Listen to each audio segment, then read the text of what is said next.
रात के 2 बज रहे थे। हवा बिल्कुल बंद थी। गांव के उस कोने में एक घर था जिसे लोग अंधेरा घर के नाम से जानते थे। जो भी उस घर के करीब गया वापस कभी पहले जैसा नहीं रहा। आज की कहानी उसी घर की है। एक ऐसी कहानी जो सच और डर के बीच की लकीर मिटा देगी। उत्तर प्रदेश के एक छोटे से गांव में खेत के बीच एक पुराना हवेली जैसा घर था। दरवाजा हमेशा खुला रहता था, लेकिन कोई भी उस घर में रहता नहीं था। गांव वालों का कहना था, दिन में घर खाली होता है, पर रात को वहां किसी के चलने की आवाज आती है। 30 साल पहले इस घर में श्याम और उसकी बेटी मीरा रहती थी। मीरा सिर्फ 10 साल की थी, बहुत ज्यादा चुप रहने वाली और अक्सर खुद से बातें करती थी। लोग कहते थे मीरा किसी और को भी देखती है। एक रात पूरा गांव चीखों से जाग गया, बचाओ बचाओ। जब लोग उस घर तक पहुंचे, दरवाजा अंदर से बंद था। दरवाजा तोड़कर जब लोग अंदर गए, श्यामलाल जमीन पर पड़ा था, बेजान। और मीरा मीरा का कोई पता नहीं था। पुलिस ने कहा बच्चे जंगल में भाग गई होगी, लेकिन गांव वालों ने एक और चीज देखी। दीवार पर खून से लिखा था, वो मुझे बुला रही है। 20 साल बाद शहर से एक आदमी आया। अरब रिपोर्टर था, पुरानी कहानियों पर रिसर्च करता था। उसे जब अंधेरा घर के बारे में पता चला तो उसने वहीं रहने का फैसला किया। गांव वालों ने मना किया, बेटा रात के बाद घर से बाहर मत निकलना। अरब हंसा, भूत भूत नहीं होता।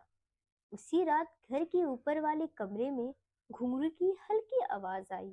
रात के 3 बजे अरब ने सुना, आप भी खेलोगे?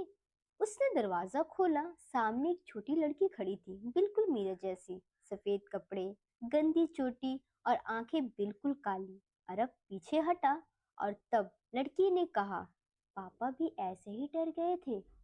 अगले ही पल कमरा बिल्कुल अंधेरे में डूब गया। लेकिन अरब के पास गंगा जल था। उसने डर से पूरी बोतल गेट के बाहर खाली कर दी, जिसकी वजह से वो वहां से चली गई। सुबह होने पर अरब ने गांव वालों से पूछताछ की और कुछ चीजें मिली उसके घर से, जिससे उसको ये पता चला कि श्यामलाल ने दूसरी शादी की थी। मीरा को नई माँ से मार पड़ती थी, लेकिन मीरा अकेली नहीं थी। वो अपनी माँ की आत्मा को देखती थी और उससे बातें भी करती थी और वो उससे अपने पास बुलाती थी।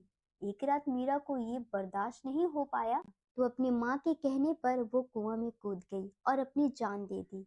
और दूसरी रात वो घर आई, पूरी भीगी हुई, बाल खुले, चेहरे में मुस्कुराहट के साथ और हाथ में गुड़िया लेकर। पहले तो वो अपनी सौतेली माँ के पास गई और उसे बहुत बेरहमी से मार दिया। फिर वो अपने पापा के पास गई और उससे अपने साथ चलने को कहा, क्योंकि वो चाहती थी पूरी फैमिली साथ में जैसे पहले रहती थी। उसके बाद उसने अपने पापा को भी मार दिया। ये सुनने के बाद अरब को उस लड़की के साथ हमदर्दी होने लगी और उसने फैसला किया कि वो उससे आज रात मिलेगा और उसके साथ बातें करेगा।